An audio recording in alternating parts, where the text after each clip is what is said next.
বছর ৩২-এর তৃষাকে নিয়ে এখন পথে ঘাটে অপদস্থ হতে হয় পলিকে। পুরো নাম পলিকণা লাহিড়ী। সুশান্তবাবু তৃষার বাবা বেঁচে থাকতেই বড় ও মেজ মেয়ের বিয়ে দিয়ে গেছিলেন। তারা কোনোদিনও বাবা মার কথার অবাধ্য হয়নি। পাড়ার এক বিয়ে বাড়িতে এক দেখাতেই বড় মেয়েকে পছন্দ হয়েছিল ওর শ্বশুর ও শাশুড়ির। সেখান থেকেই কথায় এগিয়ে বিয়ে পর্যন্ত পৌঁছেছিল।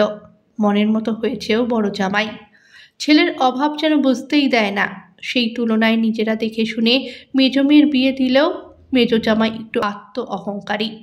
এমনিতে কথাবার্তায় অত বোঝা যায় না, তবে মাঝে মাঝেই নিজের ব্যাপারে জাহির করতে শুরু করলে আর থামতেই চায় না। যাই হোক, হাতের 5টা আঙুল সমান হয় না। সবাইকে নিয়ে মানিয়ে গুছিয়ে চলার নামই সংসার। দায়িত্ব কর্তব্য অবশ্য দুই জামাই পালন করে। দুই মেয়ের শ্বশুরবাড়িতে তাদের বৌমাকে নিয়ে কোনো অভিযোগ নেই, বরঞ্চ তারা খুব সযত্নেই রেখেছে সুশান্তবাবুর দুই মেয়েকে। বছর 20 পেরোতে না পেরোতেই দুজনের বিয়ে হয়েছে। তারা তাদের মতো করে নিজেদের বৌমাকে গড়ে পিঠে নিয়েছেন। এখন বাপের বাড়ি এসেই তারা আর থাকতে চায় না। শ্বশুর শাশুড়ির দোহাই দিয়ে পালাই পালাই করে। এতে অবশ্য সুশান্তবাবু বা পলিকণা কেউই বিরক্ত হন না, বরঞ্চ মেয়েদের এই সংসারী মনোভাবে তারা যার পরনাই খুশি। তৃষা একটু বাঁকা হাসি হাসে। যারা বাবা মায়ের শরীর খারাপ দেখেও এক রাত্রি বাপের বাড়িতে বেশি কাটাতে পারে না, তাদের আবার সুখে থাকার গল্প। বড় দুই দিদি মায়ের সাথে গল্প শুরু করলেই ও ওখান থেকে সরে পড়ে। জানে এ কথা শেখানোর পরই শুরু হবে ওদের আসল কথা। তোর জন্য শ্বশুর বাড়িতে আর মুখ থাকলো না। তোর মতো বয়সে আমার তাতান আর পাপাই হাই স্কুলে যাওয়া শুরু করেছে। আমার শাশুড়ি তোর জন্য কত ভালো ভালো পাত্রের সন্ধান নিয়ে আসে, কিন্তু জানি তুই নাকচ করে দিবি, তাই আর আমি আগ্রহ দেখাই না। এভাবে কি সারা জীবন চলবে? মেয়েদের সবসময় একটা আশ্রয়ের প্রয়োজন হয়। যতই চাকরি বাকরি করে পয়সা রোজগার করিস, শারীরিকভাবে তো মেয়েরা দুর্বল। সেই জন্যই ওদের একটা অবলম্বন প্রয়োজন, বলেই দীর্ঘশ্বাস ফেলে বর্দি। আগে এসব কথার অনেক উত্তর দিয়েছে, এখন আর দিতে ইচ্ছে করে না। মেজদি তো ধরেই নিয়েছে নিশ্চয়ই কোনো শারীরিক প্রবলেম আছে বোনের, নয়তো কোনো বিবাহিত পুরুষের সঙ্গে সম্পর্ক আছে। অবশ্য এ ধারণা হয়েছে বাস স্টপে তৃষাকে দাঁড়িয়ে থাকতে দেখে কল্লোলদা দুদিন বাড়ি অবধি পৌঁছে দিয়েছিল বলে। ঘরে ঢোকার সাথে সাথে মেজদির সাথে মেজ জামাইবাবুও এদিক ওদিক করে অনেক কথা জিজ্ঞেস করেছিল তৃষাকে। অবশ্য এগুলো হয়েছে সব ওর মায়ের প্রশ্রয়। ওর মাকে কত বুঝিয়েও পারে না। বিবাহের নামের এই প্রতিষ্ঠানটাতেই তৃষার বিশ্বাস নেই। ও বলে, আমি পড়াশোনা করে নিজের যোগ্যতার মাপকাঠিতে একটা সম্মানীয় চাকরি পেয়েছি, এখনই আমি বিয়ে করতে চাই না। জীবনটা তো আমার। আমি যদি নিজের মতো করে থাকতে চাই, তোমাদের আপত্তি কেন? কোন কাজটা আমি করছি না? বাবা বেঁচে থাকতেও নার্সিংহোম, ডাক্তার, ওষুধ, রুটিন চেক আপ, ব্যাংকের সব কাজে বাবাকে স্কুটি করে নিয়ে যাওয়া। তোমার মন ভালো রাখার জন্য তুমি যা চাও তাই করার চেষ্টা করি। উইকেন্ডে ফুলমাসি, রাঙামাসি, মন্দির, পার্ক সব জায়গায় আমি নিয়ে যাচ্ছি। কখনো কাউকে ডাকি না, তবুও আমার সাথে আরেকজন কাউকে না জুড়লে তোমার শান্তি হচ্ছে না?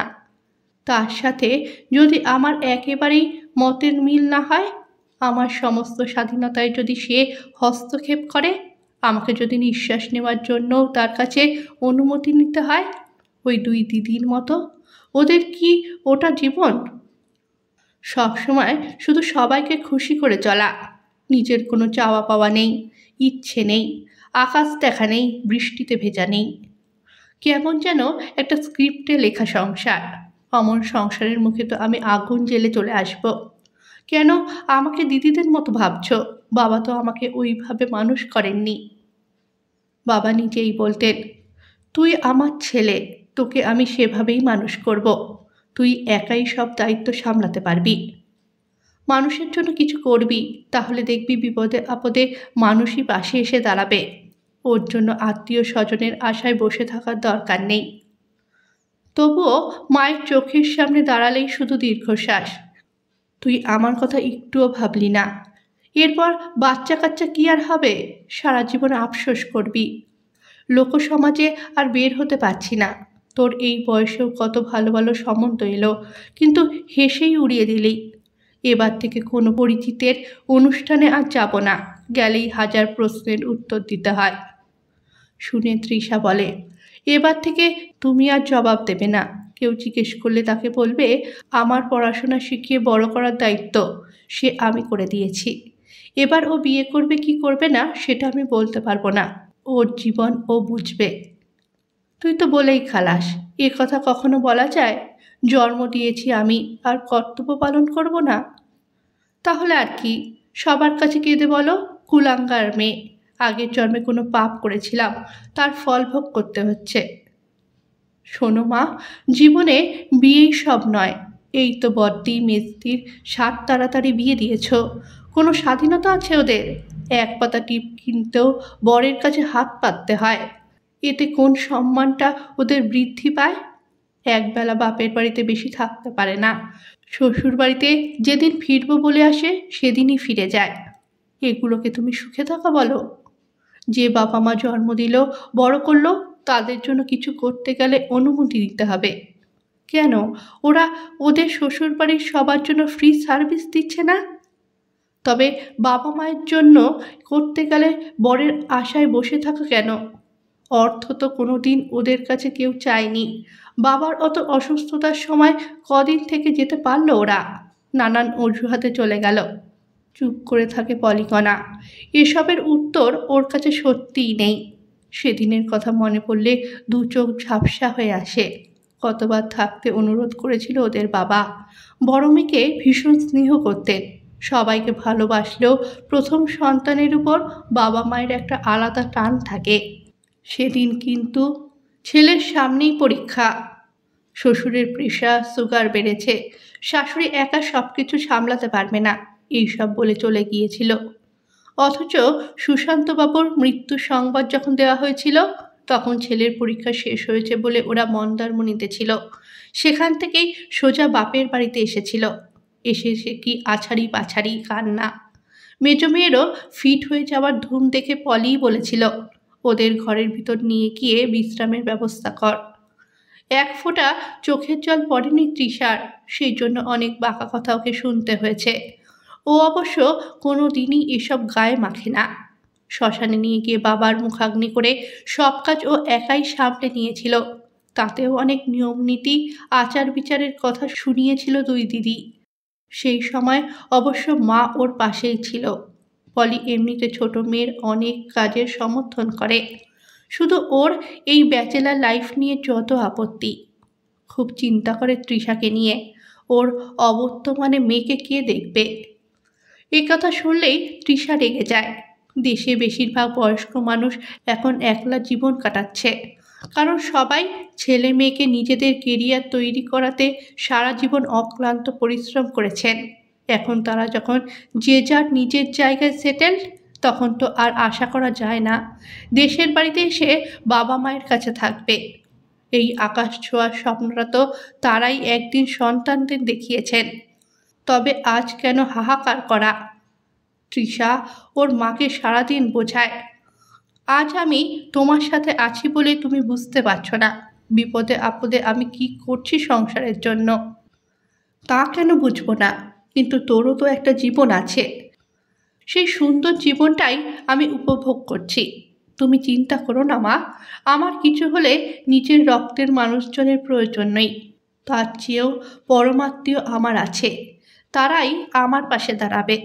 নিঃশব্দে চোখের জল গড়িয়ে পড়ে পলিকণার। এই মেয়েকে কোনোভাবেই রাজি করানো যাবে না।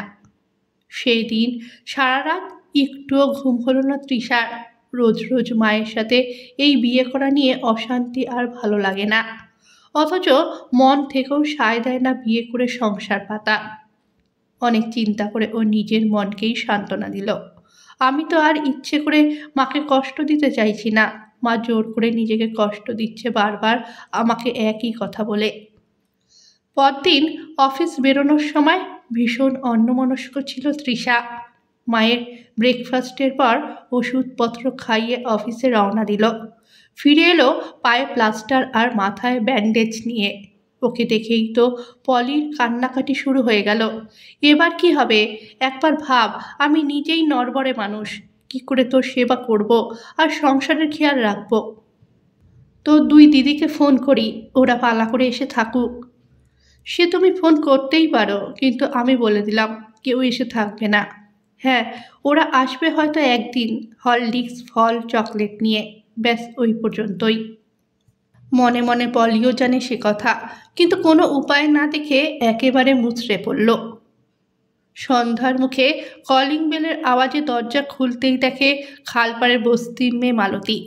ওকে এই সময় দেখে একটু বিরক্ত হয় পলি, কিন্তু সরো বলে ও প্রায় ঠেলে ঘরে ঢুকে পড়ল। তৃষার কাছে একেবারে ঘেঁষে দাঁড়িয়ে বলল, কোনো চিন্তা করো না, তোমার ফোন পেয়ে আমি ছুটতে ছুটতে এসেছি। আজ থেকে আমি আর আমার ছোট মেয়ে পালা করে তোমার কাছে থাকবো। উপরওয়ালা এই এক সুযোগ দিয়েছেন তোমার জন্য কিছু করার, এই সুযোগের সদ্ব্যবহার করতেই হবে। তুমি আমাদের জন্য যা করেছ কোনো কিছুর বিনিময়ে তার হিসেব চুকাতে পারবো না।